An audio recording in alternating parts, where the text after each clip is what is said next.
សួស្តីបងប្អូនទាំងអស់គ្នាអញ្ចឹងនៅក្នុងវីដេអូនេះយើងនឹងមកដឹងទាំងអស់គ្នាអំពីវិធីសាស្ត្រនៅក្នុងការដែលយើងអាចចូលទៅលេង Cashflow Game អនឡាញបានដោយ free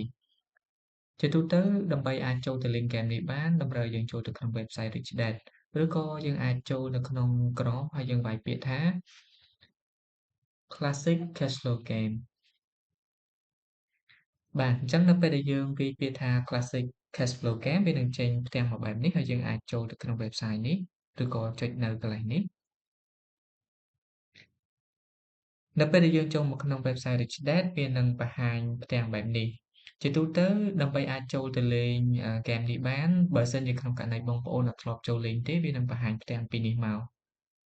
អញ្ចឹងបើសិនជាយើងថ្មីមកកាន់Cashflow Game នេះតម្រូវយើងធ្វើការ sign up កន្លែងនេះជាមុនប៉ុន្តែបើសិនជាយើងធ្លាប់ចូលមកលេងអីហើយយើងគ្រាន់តែចូល log in ទៅយើងអាចចូលទៅលេងបានហើយអញ្ចឹងវីដេអូនេះខ្ញុំធ្វើឡើងសម្រាប់បងប្អូនដែលថ្មីតែម្ដងអញ្ចឹងយើងត្រូវធ្វើការ sign up ជាមុនសិនដើម្បី sign up link game នេះបានឬក៏ចុះឈ្មោះចូលទៅ link game នេះបានតម្រូវយើងធ្វើការបំពេញឈ្មោះក៏ដូចជា email ហើយខ្ញុំគិតថាសម័យនេះហើយបងប្អូនពិតជាអាចចេះបង្កើត email ដោយខ្លួនឯងប៉ុន្តែបើសិនជាក្នុងករណីអត់ទាន់មាន email ផ្ទាល់ខ្លួនទេបងប្អូនអាច search នៅក្នុង YouTube ហើយយើងរៀនបង្កើតខ្ញុំជឿជាក់ថាមានវីដេអូជាច្រើនដែលបង្រៀនទាក់ទងទៅនឹងរបៀបនៅក្នុងការបង្កើត email អូខេអញ្ចឹងកន្លែង first name នេះ let's say ថាខ្ញុំដាក់ឈ្មោះរបស់ខ្ញុំបន្តមកទៀតខ្ញុំដាក់ email របស់ខ្ញុំចូលអញ្ចឹងកន្លែងនេះបងប្អូនមាន email ផ្ទាល់ខ្លួនបងប្អូនអាចវាយ email ផ្ទាល់ខ្លួនរបស់យើងចូលបាទអញ្ចឹងបន្ទាប់ពីយើងវាយ email របស់យើងចូលរួចយើងវាយលេខកូដកន្លែងនេះចូលអូខេអញ្ចឹង39 49 72ហើយមកទៀតកន្លែងនេះខ្ញុំដាក់take យកកន្លែងនេះ I agree to term and condition ហើយ sign me up now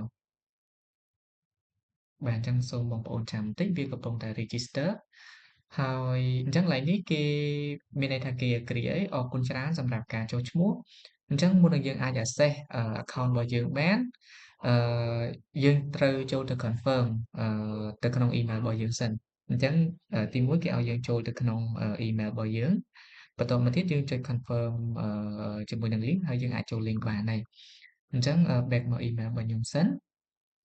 អូខេឥឡូវនេះខ្ញុំបានចូលមកក្នុងemail របស់ខ្ញុំហើយអូខេអញ្ចឹងនេះជាID របស់ខ្ញុំemail របស់ខ្ញុំហើយ password របស់ខ្ញុំសម្រាប់ចូលលេងអញ្ចឹងខ្ញុំ share ជូនបងប្អូនប៉ុន្តែខ្ញុំនឹងធ្វើការដូរpassword នឹងតាមក្រោយទៀតហើយនេះគឺជា confirmation link អញ្ចឹងយើងចូលទៅ confirm គេទៅបន្ទាប់ពីយើងចូលទៅ confirm ហើយអយើងអាចចូលទៅលេងបានហើយយើងអាចធ្វើការផ្លាស់ប្ដូរ password អីទៅតាមនឹងជាក់ស្ដែងអញ្ចឹងណាអូខេឥឡូវហ្នឹងយើងបាន click confirm ជាមួយនឹង email របស់យើងហើយអញ្ចឹងយើងមានន័យថាយើងអាចចូលលេងgame Cashflow នឹងបានហើយអូខេអញ្ចឹងដើម្បីចូលទៅលេង game Cashflow នេះបានយើងអាចចូលឡើងនេះទៅ play Cashflow Classic now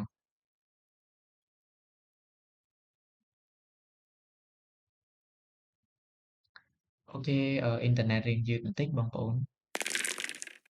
Yep. អូខេអញ្ចឹងបន្តមកទៀតយើង click យកកន្លែង anywhere to continue ជាធម្មតានៅក្នុងការលេងហ្គេមនេះជាទូទៅតម្រូវឲ្យយើងអាចលេងជាក្រុមឬក៏យើងអាចលេងម្នាក់ឯងបានប៉ុន្តែ better យើងអាចលេងជាក្រុមអញ្ចឹងដើម្បីអាចលេងបានទីមួយយើងត្រូវបង្កើត room សិនបាទអញ្ចឹងបង្កើត room យើងអាចដាក់ឈ្មោះខ្ញុំម្ដងមិញអញ្ចឹងខ្ញុំឈ្មោះនាងហើយ password ដែលខ្ញុំលេងខ្ញុំអាចដាក់ឧទាហរណ៍ខ្ញុំវាយ1 2 3 4អញ្ចឹងទៅអញ្ចឹងកន្លែងនេះដូចខ្ញុំបញ្ជាក់ជូនចឹងថាភាគច្រើនគឺយើង play ជាក្រុមដែលយើងអាចលេងបានរហូតដល់ទៅ6នាក់អញ្ចឹងបើសិនជាយើងអត់មានគ្នាលេងទេយើងអាចចូលលេងម្នាក់ឯងអញ្ចឹងទៅបង្កើត room ហើយយើង create game អូខេ be in game បាទអូខេអញ្ចឹងនៅពេលដែលយើងចូលមកលេងវានឹងចេញក្តារហ្គេមបែបនេះប៉ុន្តែដើម្បីកុំឲ្យវីដេអូនេះមានស្ថានភាពយូរពេកខ្ញុំនឹងបញ្ជាក់ជូនបងប្អូននៅក្នុងវីដេអូក្រោយទៀតទាក់ទងទៅនឹងតើរបៀបនៅក្នុងការលេងហ្គេមនេះបែបម៉េចហើយតើយើងត្រូវដឹងពីអីខ្លះដើម្បីអាចwin the game នឹងបាន